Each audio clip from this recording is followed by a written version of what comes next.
मान्सूनपूर्व नालेसफाईची घोषणा दरवर्षी केली जाते। यंदाही अमरावती महानगरपालिकेने वडाळी तलाव परिसरातील नाल्यातून गाळ उपसण्यास सुरुवात केली आहे। परंतु नाल्याच्या कोपऱ्यात कचऱ्याचे ढिगारे टाकून ही सफाई खरंच पूर्ण होईल का पुन्हा यंदा पावसात नागरिकांना त्रास सहन करावा लागणार? अमरावती महापालिकेने शहरातील मोठ्या नाल्यांमधनं गाळ आणि कचरा उपसण्याचं काम सुरू केलंय। वडाळी तलावापासून सुरू झालेल्या या कामात गेल्या 2 आठवड्यांपासून जेसीबीच्या साहाय्याने गाळ आणि कचरा उपसला जातोय। मात्र सिटी न्यूजच्या प्रतिनिधीने पाहणी केली असता धक्कादायक बाब समोर आली आहे। गाळ उपसल्यानंतर तो ट्रक मध्ये न भरता नाल्याच्याच एका कोपऱ्यात ढिगाऱ्याच्या स्वरूपात टाकण्यात आलाय। त्यामुळे नाल्यातून गाळ काढून नाल्याचंच दुसरं रूप तयार झालंय।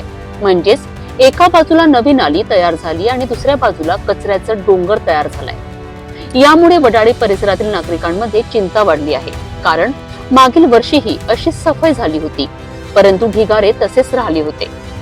पावसाळ्यात नाल्याचं पाणी घरात शिरलं होतं।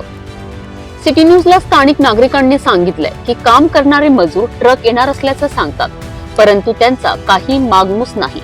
इतकंच नाही तर नाल्यालगत असलेली संरक्षण भिंत सुद्धा कचऱ्याच्या ढिगाऱ्यामुळे दिसेनाशी झाली आहे, म्हणजे धोका अजून वाढला आहे। यंदाही जर हे ढिगारे वेळेत न हटवले गेले तर पावसाळ्यात हा गाळ पुन्हा नाल्यात येऊन अडथळा निर्माण करणार आहे आणि पुन्हा नागरिकांच्या घरात पाणी शिरणार। महापालिका आयुक्त सचिन कलंत्रे यांना या प्रकाराकडे लक्ष देण्याची आवश्यकता आहे।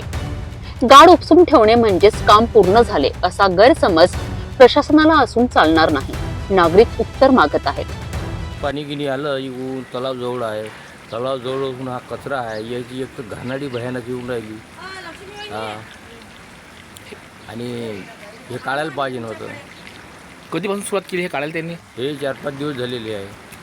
म्हणजे आतमधलं मटेरियल काही ट्रकमध्ये नेलं नाही का? नाही, अजिबात नेलं नाही ते, काहीच नाही। काय सांगितलं त्यांनी मग?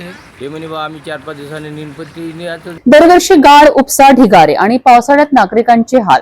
नागरिक प्रशासनाला आवाहन करत आहेत, काम वेळेवर दाखवण्यासाठी करू नका, ते पूर्ण व्हायला करा।